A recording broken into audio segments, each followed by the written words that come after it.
running. There is blood, gore, hence violent nudity. Just want to make sure my audio is okay.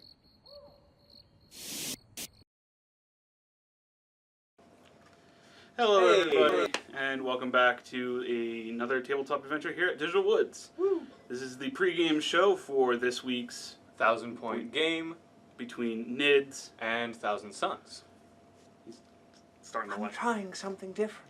Also, yeah, I do like them.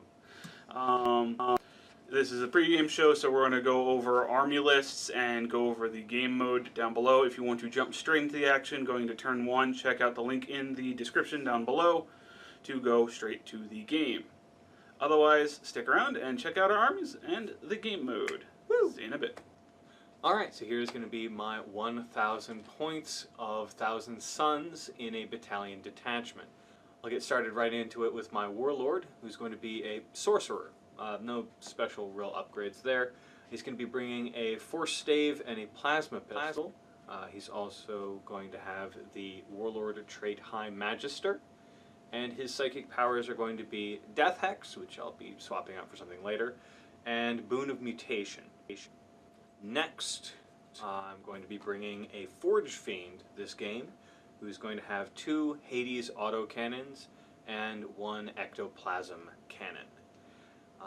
Next, I'm going to have 2 groups of just plain old Zangors with Zangor blades, and 1 group of 12 Chaos Cultists.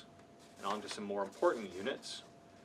I've got Ahriman, who's going to be bringing a Helm of the Third Eye, his Inferno Bolt Pistol, and his Black Staff of Ahriman, along with some other miscellaneous war gear.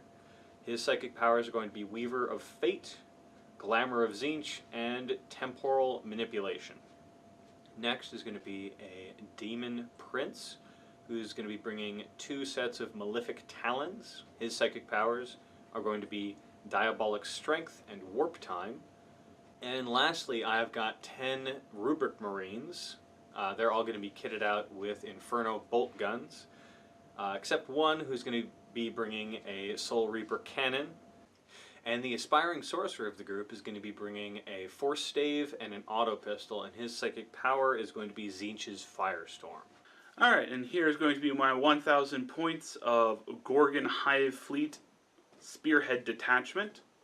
Starting off with my 2 HQ choices. One of them is going to be the Swarm Lord. He is going to be upgraded with his standard, all his standard gear and whatnot. His psychic powers are going to be Catalyst and the Horror. My second HQ is going to be Old One-Eye in his standard stuff. Both are named characters, so they can't take any upgrades. Moving on to my heavy supports, I've got 1 Carnifex, who is rocking 2 pairs of Monstrous Scything Talons, a Sporocyst, and Adrenal Glands. I have myself a Tyrannofex with Flesh Borer Hive and Adrenal Glands. And for my Warlord for this Spearhead Detachment, I have a Trigon Prime, which is a character in the heavy support slot.